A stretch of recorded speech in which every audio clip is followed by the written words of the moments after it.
घर की बेसमेंट की वॉल जब हम बनाते हैं, आरसीसी वॉल बनाते हैं, तो उसमें सीपज क्यों आती है? आरसीसी वॉल बनाने के बावजूद भी कुछ टाइम के बाद उसके अंदर सीपज आ जाती है, अक्सर जगह पे सेम आना शुरू हो जाती है। इसकी क्या वजह है? क्योंकि हम इतना खर्चा भी करते हैं, इतनी बड़ी दीवार ही बनाते हैं, उसके बावजूद भी सीपज आती है। आज की वीडियो में आपके साथ बताएंगे कि सीपज क्यों आती है और सीपज को आपने कंट्रोल किस तरीके से करना है।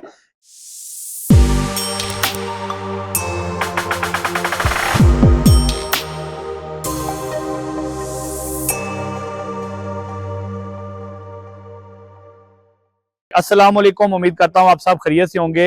मैं राजा मोहम्मद इकराम प्रेक्सिस कंस्ट्रक्शन के ऑफिशियल यूट्यूब चैनल से आपके साथ मुखातब हूँ। आज हम अपनी एक साइट पे मौजूद हैं। ये हमारा एक बड़ा कमर्शियल प्रोजेक्ट है इस्लामाबाद में। तो बेसिकली बिल्डिंग, हमारी मेन बिल्डिंग मुकम्मल हो चुकी है और ये अभी दूसरा हिस्सा है इसका। अभी हमारी ये तकरीबन बैक साइड पे मट्टी है और उसको रोकने के लिए हमने आरसीसी वाल बनाई है। इस जगह पे हमारी स्ट्रक्चर बनना है, बिल्डिंग बननी है। अभी एक साइड पे आरसीसी जगह ऊंची थी, वहां पे आरसीसी वाल बनाई है, दूसरी जगह पे ओपन है और यहाँ पे आगे हमारा शेड बनेगा। तो बात करते हैं कि जब भी हम इतनी बड़ी, देखें आप मेरे पीछे देख सकते हैं कि इतनी बड़ी आरसीसी वॉल बनाई है, इतनी थिकनेस की हमारी यहाँ पे तकरीबन ये 1 फुट 6 इंच की थिकनेस है आरसीसी वॉल की। ये इसलिए की है क्योंकि बैक साइड प्रेशर मिट्टी का ज्यादा था, बहुत ज्यादा हाई है और इसके ऊपर लोड भी ज्यादा आना था, जिसकी वजह से है। मगर जब हम घर की या कमर्शियल बिल्डिंग की कुछ नॉर्मल जो कंस्ट्रक्शन करते हैं उसमें 9 इंच से लेके 1 फुट तक वॉल बनाते हैं और हाई राइज बिल्डिंग जो प्रोजेक्ट होते हैं, मल्टी स्टोरी बिल्डिंग प्रोजेक्ट होते हैं, उसमें 2 फुट से लेके 3 फुट तक भी आरसीसी वॉल बन जाती है। मकसद ये है बात करने का कि जब हम आरसीसी वॉल बनाते हैं उसके बावजूद भी आरसीसी वॉल में सीपज क्यों आती है, आज ये बात करने वाले हम। सबसे पहले जो मेन हम जो नॉर्मल कंस्ट्रक्शन करते हैं, उस नॉर्मल कंस्ट्रक्शन में कुछ छोटी छोटी मिस्टेक्स होती हैं और कुछ ऐसी चीजें जो करनी पड़ती हैं और बाद में उनको सही करना भी जरूरी होता है। जैसे सबसे मेन चीज होती है कि जब आरसीसी वॉल होती है, आरसीसी वॉल के दौरान जब पोरिंग करते हैं तो पोरिंग के दौरान अक्सर लोग वाइब्रेटर यूज नहीं करते। जब भी आरसीसी वॉल कंक्रीट हो, वाइब्रेटर यूज किया जाए ताकि उसके अंदर हनी कमिंग हो। जैसे आप हमारी ये दीवार देख सकते हैं, पूरी दीवार में आपको कहीं भी हनी कमिंग नजर नहीं आ रही। तो अगर कहीं से हनी कमिंग नजर आती है तो उसको भी हल किया जा सकता है, उसका भी ट्रीटमेंट होता है।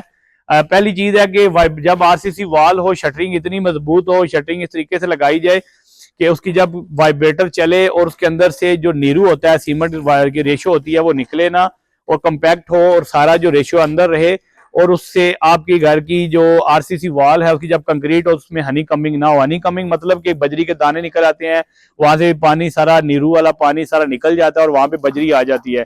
और जहां पे बजरी आती है तो उसकी वजह से भी लोग उसको बाद में रिपेयर नहीं करते, उसके ऊपर ट्रीटमेंट नहीं करते, तो वो भी मेन रीजन होती है। इसके बाद हम जो बहुत बड़ा जो स्ट्रक्चर बन रहा होता है वहां पे लोग फोल्डिंग लगाते हैं, बाकी ट्रीटमेंट होते हैं, तो उस जगह पे लोहे की पतरी यूज नहीं करते। मगर जब हम नॉर्मल कंस्ट्रक्शन करते हैं, हमारे पास बड़ा मैकेनिज्म नहीं होता, हाई क्वालिटी की चीजें उस तरह नहीं होती, तो हम नॉर्मल जब शटरिंग लगा के प्लाई की वलियां लगाते हैं लकड़ी की, तो उस वक्त सपोर्टे लगाते हैं लकड़ी की, जैसे ये लकड़ी की वलियां है या प्लाई का हम जब काम करते हैं तो उस वक्त हमें ये लगाना जरूरी होता है क्योंकि दोनों साइडों से आरसीसी वाल को पकड़ना जरूरी हो जाता है।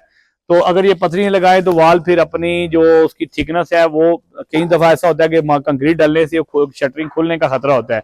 उसे कंट्रोल करने के लिए पतरी लगाना बड़ी जरूरी होती है।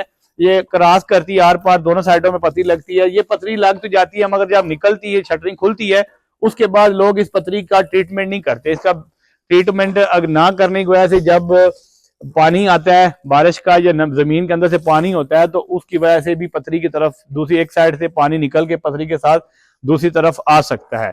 इसके साथ एक और चीज है कि लकड़ी का कैंडा, इस तरह का लकड़ी का एक लोग शटरिंग के अंदर से एक बराबर साइज देने के लिए इस तरह का कैंडा यूज करते हैं। हमने इस दीवार में वो इस्तेमाल नहीं किया, हमने उसकी जगह पे लोहे के कैंडे बना के इस्तेमाल किए हैं। ये इस तरह के सरिया आपको नजर शायद आ रहा हो, तो आप यू बना के लोहे के कैंडे के बनाए जो लगा सकते हैं। मगर जो लकड़ी का कैंडा लगाते हैं वो भी इसी वजह से भी, जब वो निकालते नहीं, उसके ऊपर रिपेयर नहीं लगती, जब पानी जब आता है जमीन के अंदर से तो दूसरी साइड पे आना शुरू होता है, वो भी एक सीपज का बायस बनता है।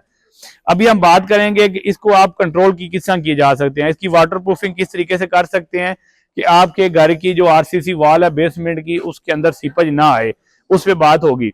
सबसे पहले जब आपकी आरसीसी वॉल की शटरिंग खुल जाए, खुलने के बाद जहां जहां आपको स्पॉट नजर आते हैं, थोड़ी थोड़ी सी ये आपको बजरी निकले को पोर्स नजर आते हैं, उसको अच्छे तरीके से सीमेंट के साथ फिल करें, उसकी प्रॉपर फिलिंग करें। जैसे हमारा यहाँ पे थोड़ा सा निकला था, फिर हमने इसको प्रॉपर थोड़ा सा मसाले के साथ सील किया है। ये हमारी अंदर वाली साइड है, मगर बैक साइड जगह कम थी बताने के लिए, तो वहां पे अच्छी तरह आप रिपेयर लगाएं, जहाँ छोटी छोटी स्पॉट है वो रिपेयर लगाएं। रिपेयर लगाने के बाद इसको अच्छी तरह जितनी भी ये पतरियां प्रॉपर काट के थोड़ा डीप जाके ऊपर अच्छा सा नीरू से इसकी चट लगाएं, इसको बंद करें, सील करें। जब सील हो, सील करने के बाद फिर दीवार का और नीचे जो बेड है इसका जो एंगल बनता है, यहाँ पे पूरी 4 साइड पे गोला बनना चाहिए, टेपर गोला बने। जो जोड़ होता है वहां पे वाटर स्टॉपर भी यूज किया जाता है, उसके बावजूद भी लीकेज का खतरा होता है। बैक साइड पे आप बेड का और आरसीसी वॉल का जोड़ है उसको अच्छी तरह से रिपेयर करें, वहां पे गोला बनाएं। गोला बनाने के बाद जब इसका मुकम्मल हो जाता है, जिसके 2-3 तरीके हैं वाटर प्रूफिंग के। एक तो आप केमिकल करवा सकते हैं, केमिकल कोटिंग होती है, कुछ 3-4 कंपोनेंट्स मिक्स करके वो कोटिंग करते हैं, मेम्ब्रेन शीट के कोटिंग करते हैं, और उसके साथ साथ एक मेम्ब्रेन शीट भी लगा दें। बिटुमेन फैट की शीट होती है 3 mm की, 4 mm की, वो भी लगा सकते हैं। और उसके साथ साथ आप बैक साइड पे 0 साइज की जो ब्रिक चिप्स होती है आप उसको अच्छे तरीके से लगाएं, लोहे के गरमाले के साथ उसको पेस्ट करें और उसकी इतनी तरह अच्छी तरह चसाई करें, अच्छी तरह उसको उसकी फिनिशिंग लेके आए कि ताकि पानी जो है वो इस दीवार से अंदर ना आ सके। तो ये था आज का टॉपिक, आरसीसी वॉल की सीपेज का बताया, आपके साथ शेयर किया। आरसीसी वॉल के अंदर सीपेज क्यों आती है और उसको ठीक करने का तरीका, और आप लाइफ टाइम अगर ये इन चीजों पे अमल करेंगे तो दोबारा कभी भी आपके घर की जो आरसीसी वॉल है उसके अंदर सीपेज नहीं है। क्योंकि हमने अभी तक अल्हम्दुलिल्लाह जितने भी अपने घर बनाए हैं आज तक किसी घर में भी ऐसा इशू नहीं है, क्योंकि हम इन चीजों को साथ साथ नोट करते हैं, हमारा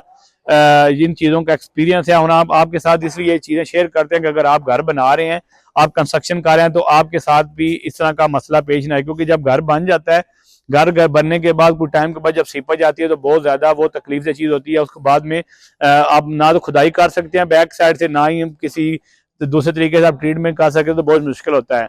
तो कोशिश करेंगे जब भी आप घर की कंस्ट्रक्शन हो रही हो तो साथ साथ इन चीजों को ख्याल करें, इन चीजों को देखें, ताकि ये आपके लिए बाद में कोई मसला पेश ना आए। इंशाल्लाह उम्मीद करूंगा कि आज का हमारा टॉपिक है वो आपको पसंद आएगा। वीडियो पसंद है वीडियो को लाइक करें, वीडियो को शेयर करें।